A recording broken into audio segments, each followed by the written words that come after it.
There was another thing I wanted to get off my chest about the job on Cedar Island that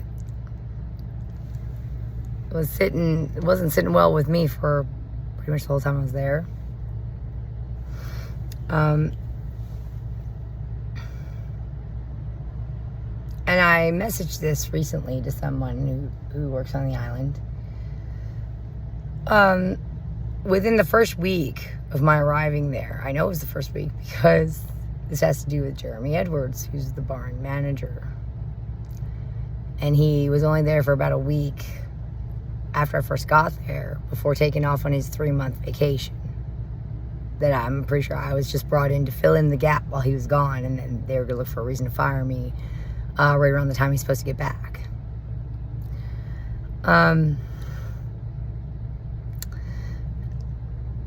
So for the first week, I was working in the barn with Jeremy Edwards and with Jorge Camacho Rivera. Jeremy was the boss, sort of a hierarchy. Jeremy's the boss, and then Jorge was second in command. And then I was the new trainee. At one point, when we had finished shifts, feeding the horses, taking care of them, doing stuff for them, Jorge and Jeremy and I were hanging out, chatting a bit in the barn office. And then I left, and those two stayed behind in the barn office, and I went out to my RV. At that time, when I first got there, they automatically parked me in a lot that was literally like the lot that's the closest to the barn. It's just a few yards away from the barn. It's facing the front of the barn. So on good days, on nice days, when it wasn't too windy or rainy or loud and calm days, I could hear conversations going on in the barn and or the barn office. At least good chunks. And very clearly too. So on this particular day, I had left the barn office, left those two behind there to continue talking with each other, and I went back to my RV only a few yards away and stripped off my boots and my socks and went and sat in a little lawn chair I had set up back behind my RV. So behind my RV was facing the barn. So I was facing the barn, sitting in a little lawn chair backed up against the back of my RV, and just kind of resting, relaxing. And then I start to hear some chunks, pretty big chunks of the conversation coming out of the barn office. And I know it was about me. I just left there, like literally within a few minutes of me leaving the barn office. I was sitting in a lawn chair right backed up against my RV, facing the barn. And I suspect the dum-dums didn't know I could hear them. Again, I couldn't hear like all parts of every conversation here, but I could hear good chunks. One snippet I picked up, and again, I know that this conversation was about me. One snippet I picked up was Jeremy Edwards, the barn manager, saying to Jorge, she's still got some fight left in her. Now, that was bothering me for this whole time, because that could be taken one of two ways. Depends what the context is in. Does he mean she's still got some fight left in her? So let's build it back up, put the fight back in her, make her healthy again, give her back her self-esteem that she lost. 'Cause I think at that point, Jorge was already pressing me for information about myself, and I'd revealed as little as I could to him. But I just said, like, I lost a daughter. A baby girl passed away, and because he kept asking me, like, why aren't you married? Aren't you married? You've never been married before? Don't you have any kids? Why don't you have any kids? So I explained to him I had a baby girl who died, passed away. And the last guy I was with was her father. We weren't married. I thought we would be. But he was very abusive. not physically, but very psychologically and emotionally abusive.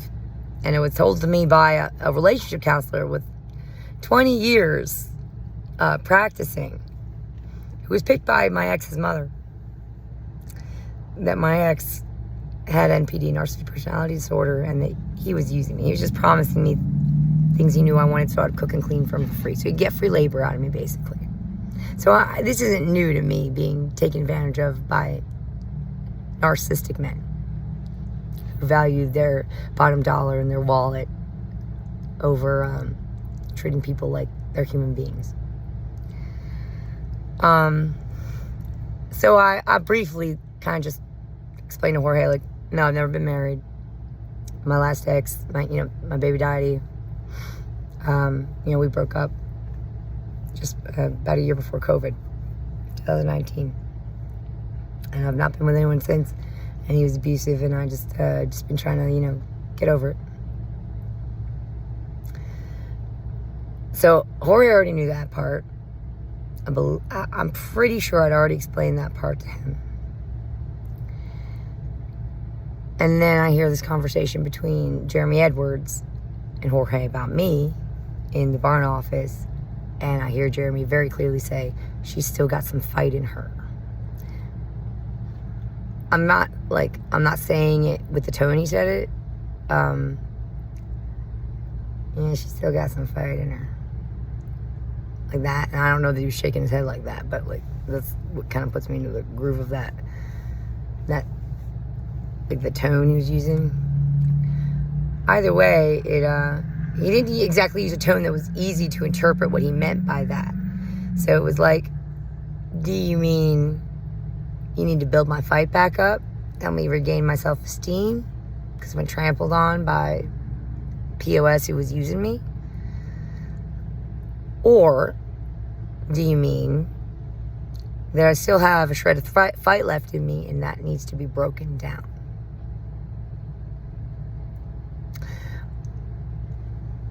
I know what I wanted to think, of course, the former. But if I step back and evaluate it, detached from my wants, what the good person would like to project onto others, and I evaluate the person who said it, well, Jeremy Edwards, by his own word to me, has been breaking horses his entire life. He's a horse breaker. He's a horse trainer. Since he was 9 years old. He said he broke his first horse when he was 9. I made a video and put it up on YouTube already. I might post it to this channel. It's on another channel having to do with the cult, that explains how a lot of my research, and you can all find this stuff, it's out there. Go look. Since the beginning of recorded history, guys, whether you've noticed or not, and I did because I'm a trained visual artist and I'm interested in symbols and ancient history. Horses and beasts of burden have been used to symbolize both women and the slave labor class. Women and the slave labor class. Like we see them in royal crests and stuff. You ever seen a royal crest where the horse is towards the bottom and then above it is like a crown and so on and so forth? That's what they're saying. Is like, you're the horse, you're the slave labor class, and they're the crown, they're above you. You're the foundation that they step upon. They're standing on your necks and on your heads to rule over you. You ever notice any symbols like that, images like that, family crests where it's a horse on the bottom? Well, that's one of the animals on the bottom. That's what that means. And for most of you, guess what? You're the horse. At least to the people who own all the resources in this world. Unless you're one of them, you're the horse. So I do have to evaluate, and he's a dude from Oklahoma.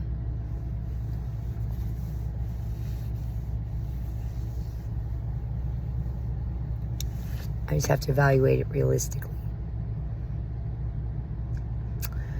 more likely than not, he was saying, I still have a shred. I still have some fight in me and it needs to be broken. It wasn't long after that I took a peek at Jeremy Edwards' Facebook page and found that he's a Freemason. Remember how the cult that I'm investigating is heavily trenched in Freemasonry. I'm not saying all Freemasons are involved.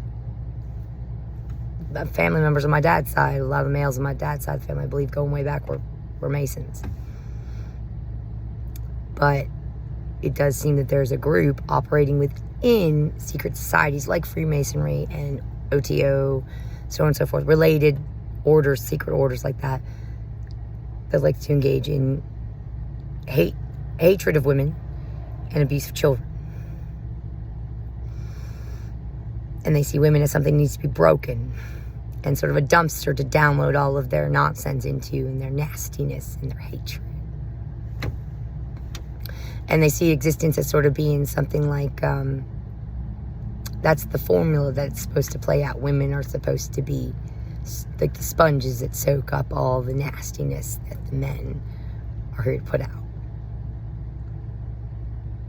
And that we should just learn to take it, like the horses do when they just get trained up into letting little flesh bags ride on their backs. Like, horses are very dangerous. They could kill us pretty easily if we didn't know how to handle ourselves around them. And if we didn't have any, like, higher intelligence, a horse will kick the shit out of you. You're not going to catch it. You're not going to ride it. So it takes a lot of sort of trickery and a breaking down of their will and tricking them into thinking like you're in charge in order to get them to cooperate enough to let you on their back and ride them around. Think about what a wild stallion is like compared to a broken horse. Like, think about everything they have to do to get them from one to the point to the other. There's a lot of will breaking in that. So, again, I overheard, in my first week on the job, I overheard Jeremy Edwards saying to Jorge Camacho Rivera in the barn office on Cedar Island, North Carolina, at Cedar Island Ranch, I heard him saying, whilst referring to me, she's still got a lot of fight in her. Hey, boss, Jeremy, what did you mean by that? I always wanted to ask. I was afraid to because I wasn't keen on losing my job since I just got there. I was going to kind of bring it up with you when you got back from vacation because I was thinking at the very least they're going to wait until you got back from vacation, but you're not quite back. You're just about ready to be back. And I was just wondering if you could clarify that for me, Jeremy, boss, or Jorge. What exactly did you mean by that when you said that I still have a lot of fight in me? What was the context of that? And what did that make you feel like you needed to do?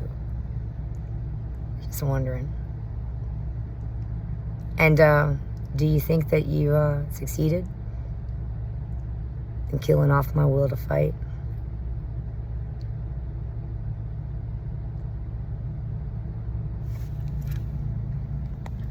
Till next time.